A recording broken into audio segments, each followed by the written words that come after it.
bienvenue dans Territoire, l'émission qui se balade dans le sud de la France. Cette semaine, nous allons partir du côté de l'Odève, dans l'Hérault, pour une découverte empreinte de sérénité au prieuré Saint-Michel de Grandmont. Une balade où vous allez découvrir un paysage extraordinaire, du Larzac au Pic Saint-Loup. Vous découvrirez également l'intérieur de ce prieuré, avec notamment la chapelle et l'hôtellerie à visiter, à ne surtout pas rater. Comme chaque semaine, vous retrouverez votre rubrique recette du jour. Nous partons à Montaran, dans le Gard, à côté d'Uzès, pour un financier à la cerise. C'est Virginie, notre chef, qui va vous faire déguster ce merveilleux dessert. Et oui, c'est la saison des cerises. Dans notre rubrique métier d'art, nous découvrons à Saint-Laurent-des-Gouzes, à l'atelier d'Arlou, la côte de maille, un accessoire très utilisé dans la mode. Lilian Darro est tombée amoureuse de cette matière depuis une dizaine d'années. Elle confectionne des bijoux, des sacs et autres chapeaux pour la jante féminine. Rencontre avec cet artiste hors du commun.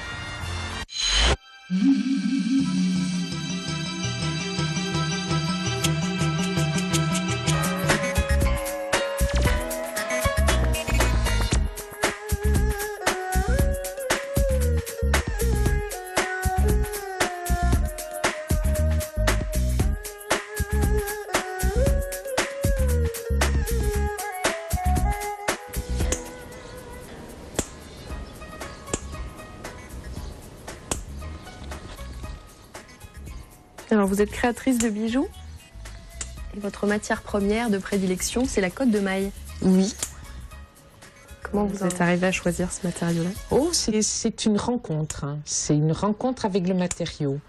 À l'époque, j'avais mon atelier encore à Paris. Et donc, on allait souvent rue Vieille du Temple. On avait des fournisseurs où on faisait création des objets de décoration, etc. Et on avait un fournisseur où on trouvait des mousquetons, des anneaux, etc. Et dans sa vitrine, il y avait des gants bouchés en côte de maille. Et quand j'ai vu ce matériau, j'ai dit oh, regarde comme c'est beau. Il faut que je trouve ce matériau et que je l'ai entre les mains et voir ce que je peux en faire. Et voilà, ça a débuté ça. Donc ceci, c'était dans les années 80. C'était un peu avant le 2000, ensuite on est descendu ici en 2001 dans la région. L'atelier d'Arlou à Saint-Laurent-des-Gouzes, un atelier d'artistes créateurs. On s'est installé donc à Saint-Laurent-des-Gouzes en 2001. On a quitté Paris, on a pris l'option de venir s'installer en Camargue. Et vous avez une formation en histoire? Historienne de l'art? Oui, voilà. De formation, je suis historienne de l'art. Et de l'histoire de l'art, je suis devenue restauratrice de tableaux et de peintures murales. Donc je continue toujours d'ailleurs de temps en temps, je continue toujours à exercer ce métier. La création, c'est venu progressivement, surtout lié à la rencontre avec Hervé. Et puis à ce moment-là, ensemble, on a eu envie, outre la restauration du patrimoine, travailler aussi à nos propres envies et à ce qu'on avait envie d'exprimer un petit peu. Et là, la matière, c'est le patrimoine aussi. Oui, c'est vrai que c'est une matière qui est portée d'histoire et c'est peut-être aussi ce qui m'a séduit. Elle m'a séduit pour deux raisons. D'abord, c'est de l'inox, donc j'aime beaucoup le métal sous toutes ses formes. Et vous voyez, ce qui est beau dans ce matériau, c'est qu'en fait, il accroche superbement la lumière. Il a la souplesse et la fluidité d'un tissu et le tombé d'un tissu.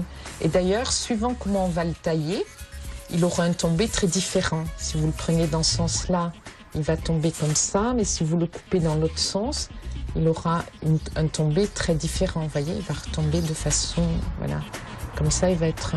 Donc du coup, on peut obtenir des effets très différents comme un tissu, une soierie. Donc ça, c'était le premier atout de ce matériau. Ce que j'aime dans nos créations, c'est aussi le détournement. C'est-à-dire partir d'un matériau qui a une très forte connotation et historique, et puis on imagine toujours les chevaliers, les hommes, enfin tout ce côté un peu aussi macho. Et moi, ce qui m'intéressait, c'était de sortir le côté féminin de ce matériau. Et donc l'idée, ça a été de créer des bijoux parce que je trouvais que pour une femme, il faisait une très très belle parure, vu la façon dont l'éclat qu'il a. Et donc en fait, en l'agrémentant avec très peu de choses, ça fait une très belle parure féminine.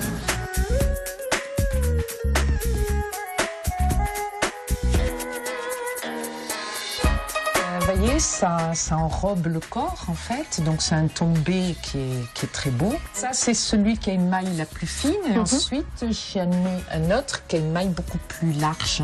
Ça reste en l'état, au contraire de l'argent qui peut noircir sur les peaux. Là, l'inox ne bouge pas. Alors là, vous travaillez sur quoi? Vous allez faire quoi? Alors là, j'étais partie sur un projet, enfin sur des bracelets. Donc en fait, j'ai découpé ma bande et ensuite, donc voilà, la bande découpée. Donc je suis partie sur des bracelets. Après, je fais plusieurs tailles suivant, puisqu'il faut qu'ils soient ajustés autour de poignet. Et le système de fermeture, ce sont des aimants. J'aime beaucoup, j'utilise très souvent les aimants. Là après, c'est mon petit système de calcul, c'est-à-dire qu'il faut que je calcule.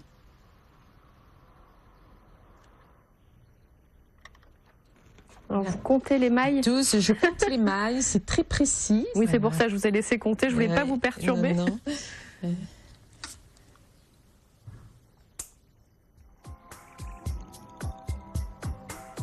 Donc vous ouvrez l'une des mailles pour l'un des anneaux voilà, pour insérer. Donc il en faut deux côte à côte. Pas que je me trompe, parce que vous voyez, c'est très difficile de voir quel est le bon maillon. Il ne faut pas se tromper. Voilà. Et ensuite, je vais insérer mon aimant. Voilà. Ensuite, je prends la petite platine.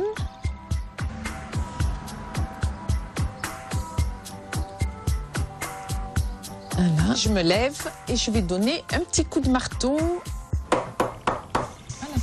Ça, c'est une première phase. Et ensuite, pour que le bracelet soit joli, à ce moment-là, je suis passée, voilà. Vous l'agrémentez de petites perles. On l'agrémente donc de perles. Là, c'est des perles de cristal en perles de Bohème. Alors, en général, j'en compte environ une vingtaine. Donc, j'ai préparé mon petit stock. Je vais les enfiler. Et ensuite, je vais crocheter ça sur le fermoir.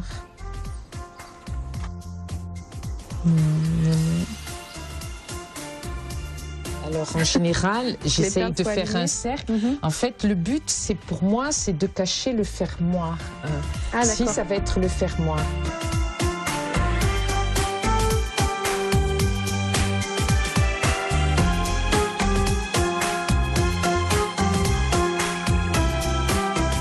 Petit, vous voyez, les perles vont se mettre autour.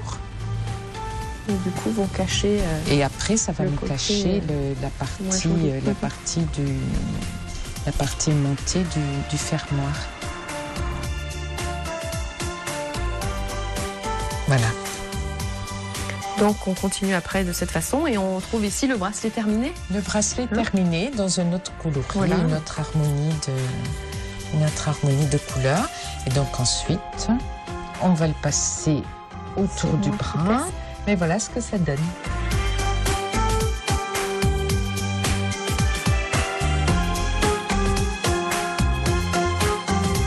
Alors voici, ça c'est d'autres types de créations. Ça c'est des projets de sacs. Mettre un arc et ses flèches. Un petit peu, l'idée c'est un peu ça. Donc on reste toujours dans le côté un peu guerrier et femme audacieuse. Voilà aussi d'autres types de matériaux qui sont des travails avec des cordages. Donc qui permet de faire des bijoux un peu comme celui que je porte. Là, celui-ci sera à partir du cordage, il va venir s'entortiller autour. Lilian Darro ne manque pas d'inspiration et d'imagination. Chapeau, lampe, ceinture, sac, bijoux, une variété d'accessoires intemporels et ultra féminins, agrémentés de plumes, perles et pierres, pour une allure élégante et contemporaine, à découvrir sans hésiter à Saint-Laurent-des-Gousses dans le Gard, à l'atelier d'Arlou. Pour pouvoir acheter toutes ces merveilleuses choses que vous êtes en train de découvrir.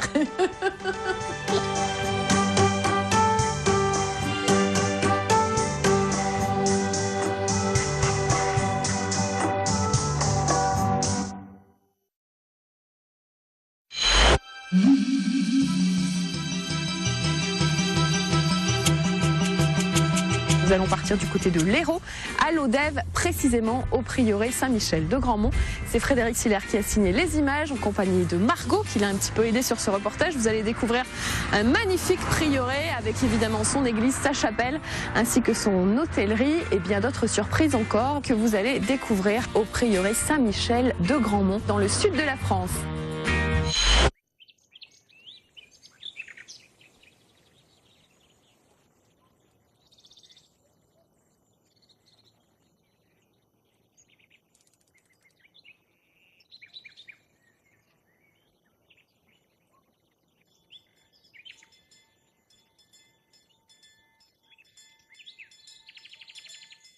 Protégé par la lisière d'une forêt de chênes à l'est de Lodève, le prieuré Saint-Michel de Grandmont s'élève à 440 mètres d'altitude pour dominer la vallée de l'Hérault au cœur du territoire de la commune de Saint-Privat.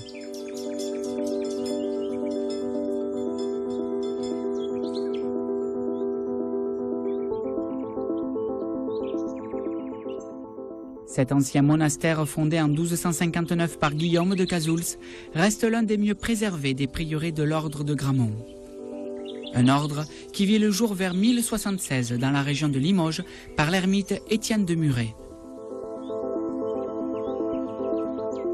Classée monument historique et sacralisée, cette propriété dévoile d'entrée aux visiteurs son architecture simple et harmonieuse, entièrement vouée à l'archange Saint-Michel.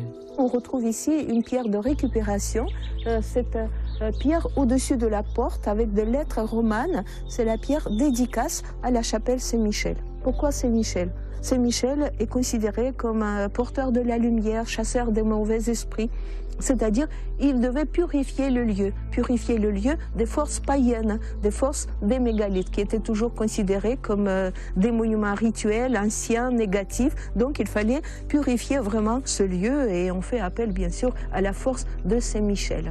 On retrouve d'ailleurs à l'intérieur de cette petite chapelle du XIVe siècle 2 vitraux qui nous rappellent bien sûr le sujet qui concerne le lieu, c'est Saint-Michel au fond. À gauche et puis à droite, c'est Saint-Étienne, le majeur lapidé en lien avec Saint-Étienne de Muret, fondateur de l'ordre de Grandmont. Cette partie, au départ, était réservée, c'était la chapelle privée du prieur au début du XIVe siècle, mais après, elle devient vraiment chapelle des pèlerins, des gens de l'extérieur.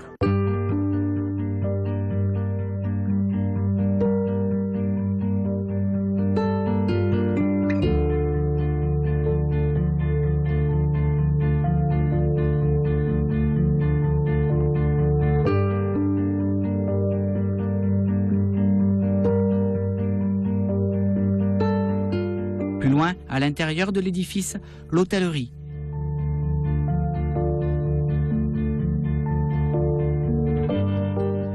C'est dans cette salle, seule pièce chauffée de tous les prieurés, que les moines accueillèrent jadis les pèlerins.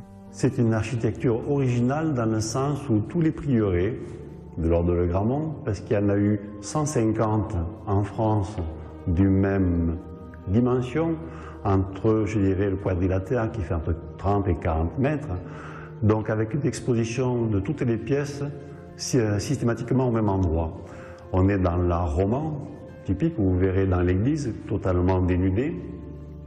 Les seuls ornements qu'on va retrouver, ce sont les chapiteaux des colonnes, c'est le seul ornement qu'il puisse y avoir. Donc ça dénote l'austérité de la règle de Saint-Michel de Grandmont. La visite se poursuit vers le cloître, où le silence s'impose comme la seule règle à observer.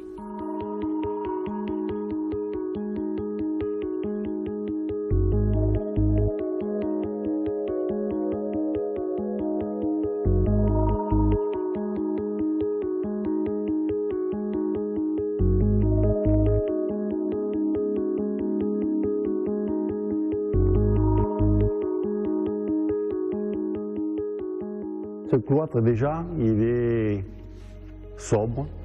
Nous avons une particularité au-dessus de nous, c'est une cheminée romane, circulaire, qui a été déportée, mais elle est, je dirais, au niveau de la structure, entièrement intacte.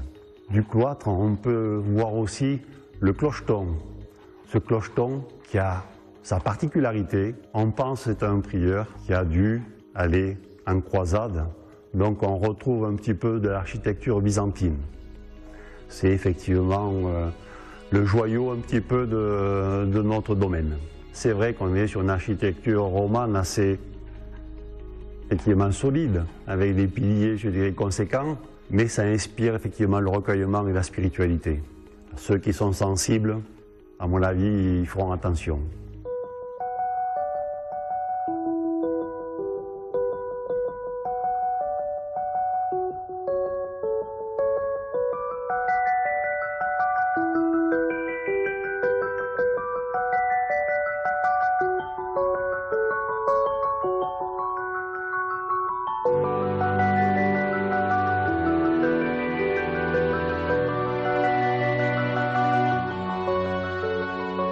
Nous voilà dans l'église, typiquement romane. Ce prieuré contenait une douzaine de moines. Vous vous rendez compte un petit peu le volume et la surface de cette salle. D'où je dirais la forte énergie de ces moines-là.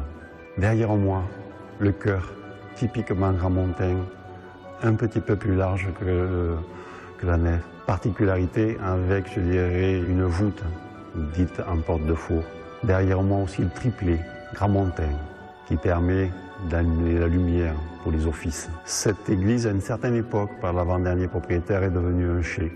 Aussi, je dirais, une église avec très peu d'ouverture. Et une ouverture originelle se trouve au nord qui permettait aux pèlerins, pour les grandes occasions, Noël, Pâques, de pouvoir assister aux offices. Ce lieu, pour moi, il est chargé d'histoire, parce que je connais un petit peu l'histoire. Je sais qu'il y a un évêque, Guillaume de Cazoul, qui a été enterré dans cette église. Dans Giray, on est dans un lieu fort, un lieu quand même qui ne laisse pas anodin. Et moi, le premier, bon, quand on y vit, quand on le comptoir, on en est amoureux.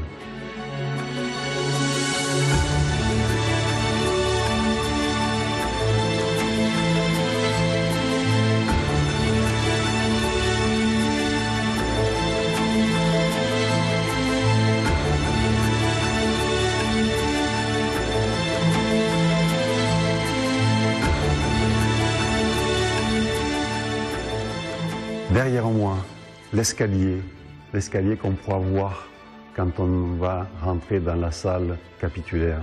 Cet escalier-là, c'est l'escalier qui amène au dortoir des moines. Un dortoir commun, sans cellules. Cette partie-là n'est pas visitable à ce jour parce que ça a été modifié par les propriétaires successifs. Mais on peut remarquer, je dirais, l'usure des pierres, des marches. C'est quand même à voir et on ressent l'histoire du lieu.